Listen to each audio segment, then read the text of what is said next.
recently wrapped up a fabulous program with GenSpace, right? The world's first community biology lab called Break Into Biotech, right? Tell us more about what it is and how this hands-on program really helps adults who want to learn how to enter into New York City's biotech sector. Yeah.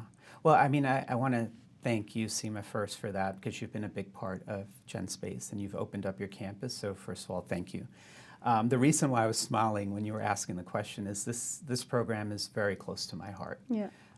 This concept of the democratization of science, right? That it's not for people who have gone to pharmacy school or med school or done biomedical research, but it's for everyone. And the ability to open it up and say, you know what, maybe you didn't have an opportunity to experience what science is, but it's not too late. And I love, love, love this concept. And anyone who's involved with that, I just hope that we continue to build on this.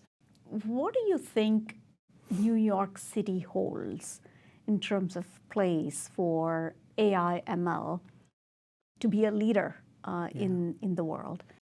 As we're building out the ecosystem, I think one data point that I'm really proud of is LifeSci NYC under the New York City Economic Development Corps from 2019 to today, we've doubled from about 300 to 700 R&D stage companies in the New York City ecosystem.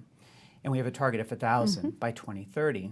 And I think what we're focused on is this intersectionality between AI, ML, to facilitate drug discovery for these R&D stage companies. And that could be drug development or clinical development. And I think we have real-life examples of drug discovery being reduced from 8 years to 8 months, right? And that's not fiction anymore, that's reality. And how do we continue to build on that? That's going to be our focus in New York City.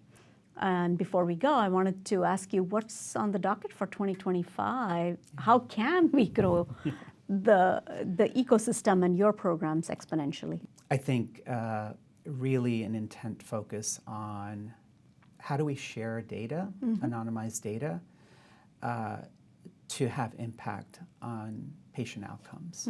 How do we share anonymized data to have impact on health metrics?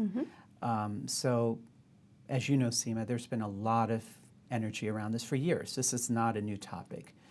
But I think we're at a juncture now where AI ML is progressing so fast. Everyone is taking the benefit of it. And I think the time has come to have a serious conversation. And maybe we start with a roundtable to say, how do we do this? How do we do this in pilot form where we may prove through a proof of concept study that this is possible? And data is protected, and then there's end benefit to the patient and others in the ecosystem as well.